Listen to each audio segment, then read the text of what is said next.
BEd प्रथम semester के सभी छात्राएं ध्यान देंगे कि आपके तृतीय प्रश्न पत्र शैक्षिक प्रशासन, प्रबंधन, पर्यावरण शिक्षा एवं स्वच्छता में हमारी आपकी चर्चा शिक्षक पर हो रही थी कि एक शिक्षक का क्या महत्व है, क्या उनकी कर्तव्य होते हैं और छात्रों के उज्जवल भविष्य बनाने में शिक्षक की क्या अहम भूमिका होती है।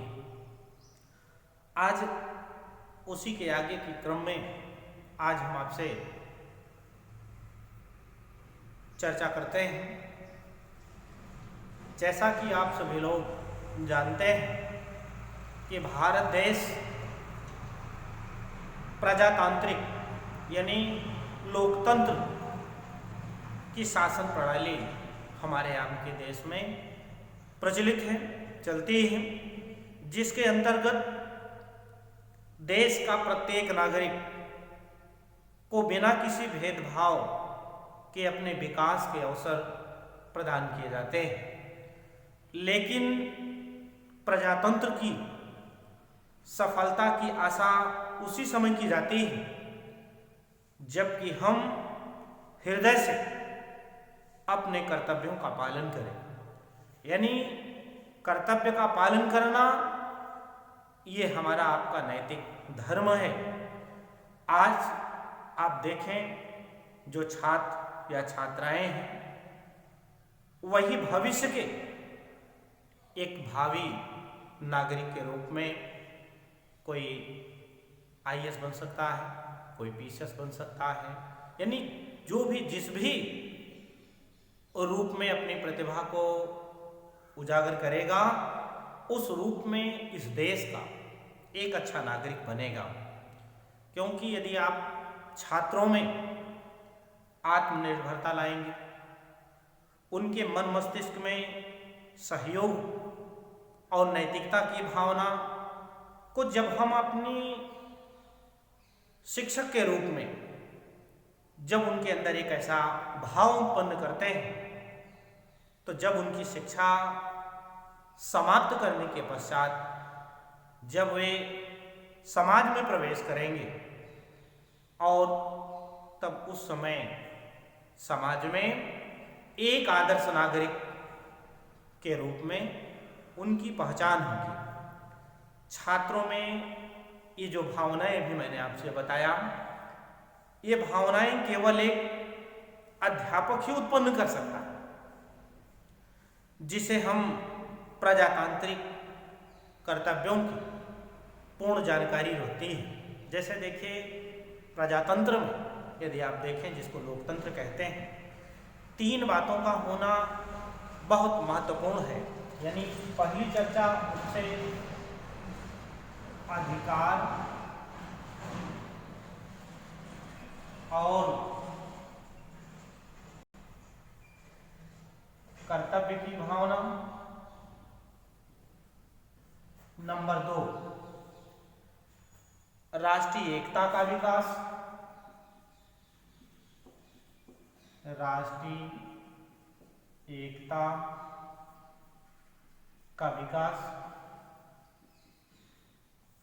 नंबर 3 नेतृत्व या अनुशासन, नेतृत्व या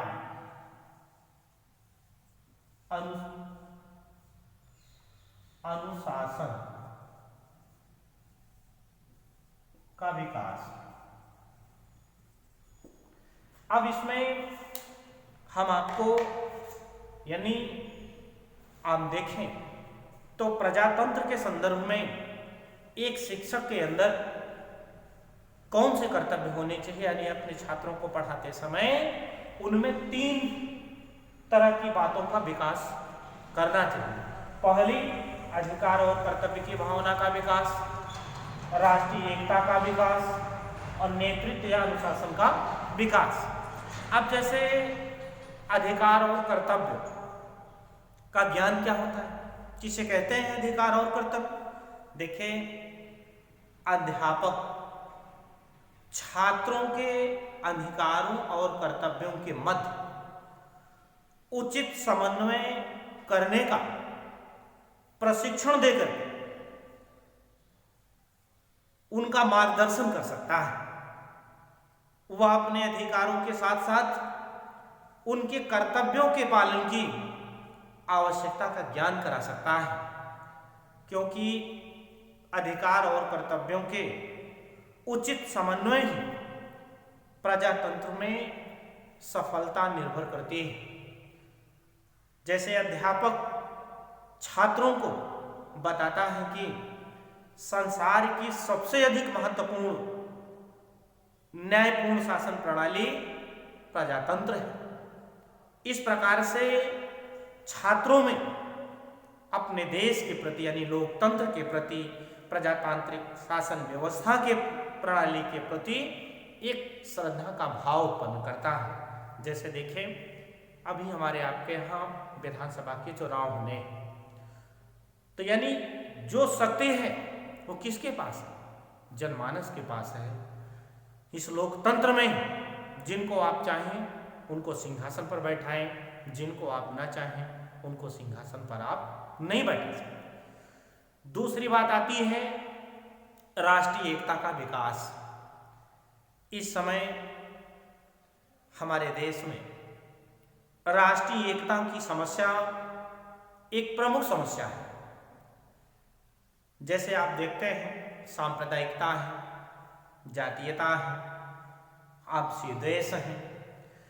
इस प्रकार की भावनाएं दिन प्रतिदिन बढ़ती दिखाई दे रही हैं। इन भावनाओं को लेकर के आप देखते हैं आए दिन कोई ना कोई विवाद हो रहा है, छोटी छोटी बातों में हत्याएं हो जा रही हैं।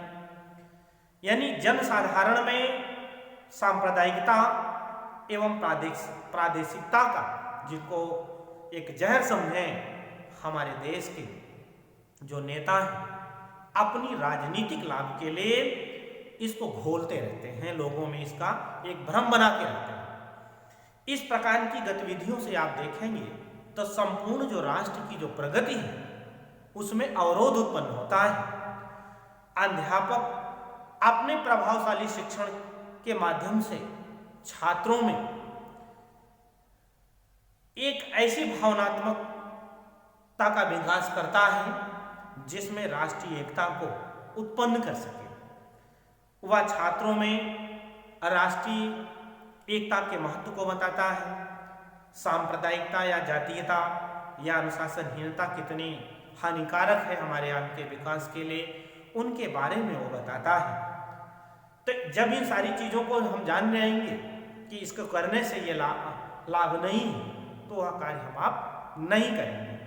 तीसरी बात है नेतृत्व एवं अनुशासन का विकास। जैसे समाज में आप औद्योगिक, व्यावसायिक और राजनीतिक क्षेत्रों में कुशल नेता की तथा आप जैसे सामाजिक हित में अनुशासन और आज्ञा पालन की आवश्यकता होती है। उनका महत्व समझाना या नेतृत्व तथा अनुशासन की भावना जागृत करना, ये सब चीज़ों से जब हम उनके अंदर जैसे अनुशासन में रख, जैसे हम रोड पर चलते हैं ना, तो यातायात के नियम का यदि हम अनुशासन का पालन ना करें तो दुर्घटना होने की संभावनाएं अधिक होती हैं। उसी तरह से हम अपने किसी भी कार्य में, चाहे देश में, समाज में, व्यक्तिगत लाभ में, यदि हम अनुशासन की बात को नहीं समझते हैं तो ऐसी स्थिति क्या होती है, वह हमारे लिए हानिकारक सिद्ध होती है। इसलिए एक शिक्षक को इन तीन बातों का विशेष ध्यान रखना चाहिए। अधिकार और कर्तव्य की भावना अपने छात्रों में बोध कराएं, राष्ट्रीय एकता का विकास करें और नेतृत्व या अनुशासन का विकास अपने छात्रों में अवश्य करें। जैसे अध्यापक को आप देखें, शैक्षिक प्रक्रिया का एक महत्वपूर्ण केंद्र बिंदु है। शैक्षिक नीतियों को व्यवहार रूप में परिणित करने या उनको प्रभावशाली बना के उनके क्रियान्वित करने के लिए उनके निरंतर प्रयासों के द्वारा वह शिक्षा के लक्ष्यों को प्राप्त करने में सचेष्ट रहता है। वह राष्ट्र की भावी पीढ़ी के व्यक्तियों का निर्माता है। यद्यपि राष्ट्रीय अथवा राज्य की शिक्षा संबंधी योजनाओं के निर्माण में उसकी भूमिका है, जो वास्तव में उसके कार्यों के महत्व को ध्यान में रखते हुए और फिर इन्हीं योजनाओं के क्रियान्वयन में एक शिक्षक को बहुत महत्वपूर्ण भूमिका होती है।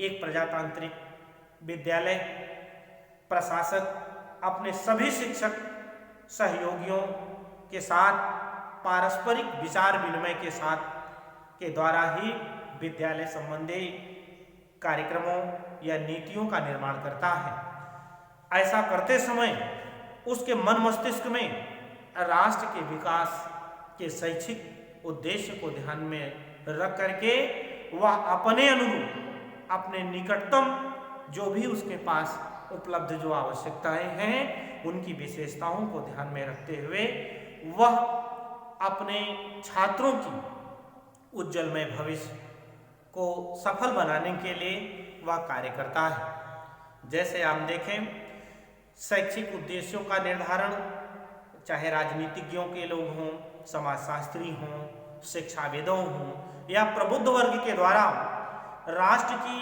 दार्शनिक, सामाजिक, राजनीतिक, सांस्कृतिक जो भी विचारधाराएं हैं उनको आवश्यकताओं को ध्यान में रख करके करते हैं। जबकि विद्यालय के लक्ष्यों का निर्धारण आप देखें तो सभी अध्यापक मिलजुल करके सामुदायिक आवश्यकता को ध्यान में रख करके राष्ट्र के शैक्षिक उद्देश्य की प्राप्ति के लिए सहायक होते हैं। इन्हीं लक्ष्यों को प्राप्त करने के लिए अध्यापक उन्हें स्थूल, विशिष्ट या व्यवहारिक रूप से परिभाषित करते हुए वह अपने लक्ष्य का निर्धारण करता है। वे लक्ष्य अधिक निकट, प्रत्यय या मूल्यांकन योग्य होते हैं। इनकी प्राप्ति से शैक्षिक उद्देश्यों की प्राप्ति सुनिश्चित हो जाती है। जैसे देखिए, शिक्षक में कुछ दायित्व होते हैं। दायित्व का मतलब जैसे शिक्षक को सार्थक, उद्देश्यपूर्ण, सैद्धांतिक और व्यवहारिक पाठ्यवस्तु का ध्यान रख करके अपनी कक्षा शिक्षण से पूर्व उस पर चिंतन मनन करता है, महत्वपूर्ण शिक्षण बिंदुओं का निर्धारण करता है। वो ये समझता है कि उचित शिक्षण विधियां या युक्तियां, शिक्षण सूत्रों या कौशलों, पृष्ठपोषण या जो पर्यवेक्षण यानी तमाम तरह की जो गतिविधियां होती हैं उनका हम अपने छात्रों को जो भी उनके पास होता है उनका हम प्रयोग करते हैं, ताकि हम अपने पाठ्यवस्तु को अधिक रोचक बनाने में और छात्रों के नवीन ज्ञान को विकसित करने में हमारे द्वारा जो प्रदत्त जो क्लास की जो ज्ञानार्जन हो जिसको बच्चे लाभ प्राप्त कर सकें। जैसे एक शिक्षक अपना पाठ्यक्रम पढ़ाता है तो पाठ्यक्रम निर्माण में हमारे यहाँ अध्यापकों की अपेक्षित भागीदारी प्राप्त नहीं हो पाती है। जैसे शिक्षा व्यवस्था में विभिन्न स्तरों में देखने को ये मिलता है कि कुछ गिने चुने लोग पाठ्यक्रम के निर्माण में सम्मिलित होते हैं। इससे सामान्य जो अध्यापक होता है उपेक्षित रह जाता है, क्योंकि उसका समुचित प्रतिनिधित्व इस कार्य में नहीं हो पाता है, क्योंकि पाठ्यक्रम में एकरूपता लाने के प्रयास के साथ साथ छात्रों की जो विभिन्न गतिविधियां हैं, स्थानीय जो समुदाय हैं, जो आवश्यकताएं हैं, उनकी संस्कृति की भी उपेक्षा हो जाती है। इसलिए जो मैंने आपको बताया था कि क्लासरूम मैनेजमेंट में जो भौतिक वातावरण या उत्तम बनाने का हम प्रयास करते हैं, जैसे क्लासरूम में फर्नीचर हुआ, श्यामपट्ट हुआ, चाक डस्टर हुआ, यानी इन सब की कहीं कमी होती है या इनके सम्मिश्रण से हम अपने कक्षा का प्रबंध छात्रों की सहायता लेते हैं, उनको बहुत सारी चीज़ों का हम उनको देते हैं, क्योंकि विद्यालय का जो नियोजन वो शिक्षक के द्वारा ही उसको डेवलप किया जाता है। क्योंकि प्रिंसिपल शिक्षकों के साथ बैठ करके जो बनी व्यवस्था है या कहीं व्यवस्था में कहीं अव्यवस्था है उसके अनुसार वह उसका क्रियान्वयन तो करता है, लेकिन चाहे प्रशासक के रूप में, चाहे प्रबंधन के रूप में चाहे पर्यवेक्षण के रूप में या मूल्यांकन के रूप में, यानी हर जगह शिक्षक की भूमिका होती है। अर्थात स्पष्ट रूप से हम आप कह सकते हैं कि अध्यापक विद्यालय संगठन का हृदय। शैक्षिक कार्यक्रमों की सफलता अध्यापक की योग्यता, व्यवहार, निष्ठा और कार्यप्रणाली पर निर्भर करती है। अध्यापक बालक का केवल मानसिक विकास ही नहीं करता, बल्कि शारीरिक, नैतिक, सामाजिक, राजनीतिक और आध्यात्मिक विकास भी करता है। अध्यापक राष्ट्र का निर्माता है, क्योंकि वह एक सामान्य व्यक्ति की अपेक्षा अधिक चरित्रवान, उदार और मर्यादित होता है। इस प्रकार शिक्षक किसी देश की संस्कृति के हस्तांतरण, संरक्षण और संवर्धन का मुख्य साधन है। विद्यालय में विविध भूमिकाएं अध्यापक के द्वारा ही निर्धारित होती हैं। राष्ट्रकवि रविन्द्रनाथ टैगोर ने लिखा, एक अध्यापक कभी भी वास्तविक अर्थों में नहीं पढ़ा सकता जब तक वह स्वयं अभी सीख ना रहा हो। एक दीपक दूसरे दीपक को कभी भी प्रज्वलित नहीं कर सकता जब तक कि उसकी अपनी जोत ना जलती रहे। यह बात रविन्द्रनाथ ठाकुर ने लिखा है। इसी के साथ आपका जो ये चैप्टर था शिक्षक का, ये समाप्त हुआ।